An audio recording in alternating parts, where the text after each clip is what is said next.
Hello everyone, E Amplified here, back with another Odin Valhalla Rising video. So today I'll be creating a tier list of all the classes that will be available on the global version. And this is, by the way, a requested video from one of our viewers. This is going to be based on the experiences of players from the Korean server combined with my own experience when I was playing on a Japanese server. So we will start with the highest tier, which is the S tier. First is the Archmage.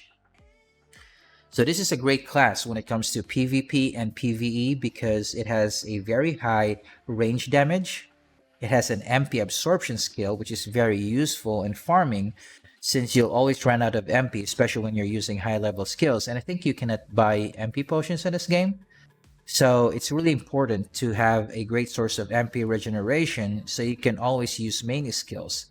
But the downside is it is an epic skill, which is an expensive skill, and you need to be able to reach level 40 before you can activate it.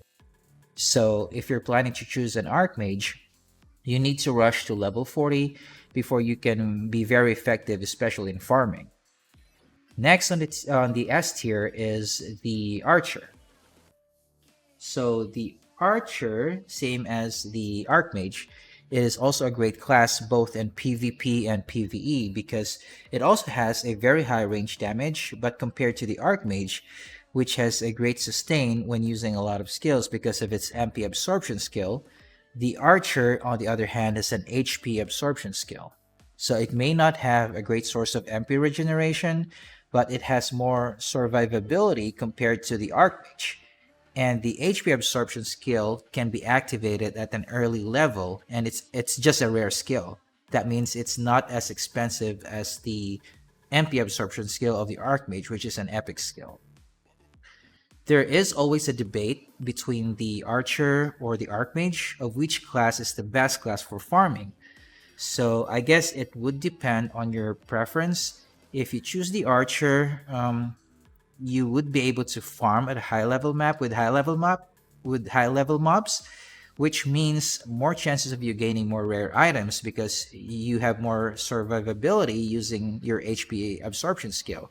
On the other hand, if you choose the Archmage, you may not be able to stay at the high level map because you would easily run out of HP potions, but you can easily kill monsters, and so you can farm faster because you can use more skills with your MP absorption skill. So these are the only classes I think that deserves to be on the S tier. Okay, so let's go to the A tier. First on the A tier list is the Assassin. So this class is more dominant in PvP than PvE because of its ambush kills. Though it is a melee class, it can still easily annihilate enemy players because it has high close range damage and it has an invisibility skill. So it can easily ambush enemies from the backline, then use its illusion skill to escape. And in the Korean server, they say that it is very hard to use the assassin class, but if you master it, it can be an S tier class. So I think this belongs in between the S tier and A tier, but let's just put it here first on the A tier. So next is the Witch. So this class is also commonly used in PvP because of its debuff skills. And it has decent base damage, but when you're able to inflict enough debuffs to the enemy, this class can deal huge damage. So next is the Berserker. This class can be effective both in PvP and PvE, and the only downside of this class is in PvE because it is a close range class, but in PvP it has many crowd control skills and deals huge close range damage. The best trait of this class is when its HP drops below 50%, it activates very high damaging skills. Next is the Bishop or Priest. So this is the common support class in some other MMORPGs that has healing and buff skills. So compared to its other subclasses, which are the Bard and Paladin, that are also support classes, I would place this the priest class in the A tier because of its resurrection skill. So whether it is for PvP or PvE, this class is also useful when it comes to any group content because of its healing, buff, and resurrecting dead party members. So next is our B tier. First on the B tier list is the Paladin. So this class can be useful in both PvP and PvE because you can build this class as a semi-tank slash support. And compared to the priest, it has more defense and HP and can also buff and heal teammates.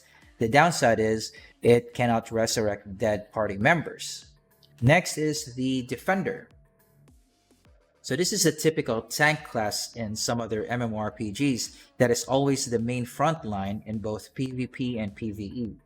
It has the highest defense and HP compared to other classes in the game, and the best trait of this defender class is the invincibility skill, which can easily absorb high damaging skills, especially from Archmage or the Archer. So these are the classes that belong to the B tier. I'm not sure if they will already release the Bard and the Tempest class, but I will add some updates on our tier list every time they will release a new class in the game. But as a bonus, I'll just add or include the Bard and the Tempest class in this tier list. So for me, I think I would place the Bard first on the B tier. So the Bard is also a support class that has healing and buff, but compared to other support classes, it has the buff skills. The Tempest will be on the A tier. So this class can dominate both in PvE and PvP because it has high damaging skills, especially its AoE skills. And it has an immunity skill that can be very annoying in PvP. So there you have it. This is my tier list of all the classes that I think would be available on the global release. Thank you very much for watching.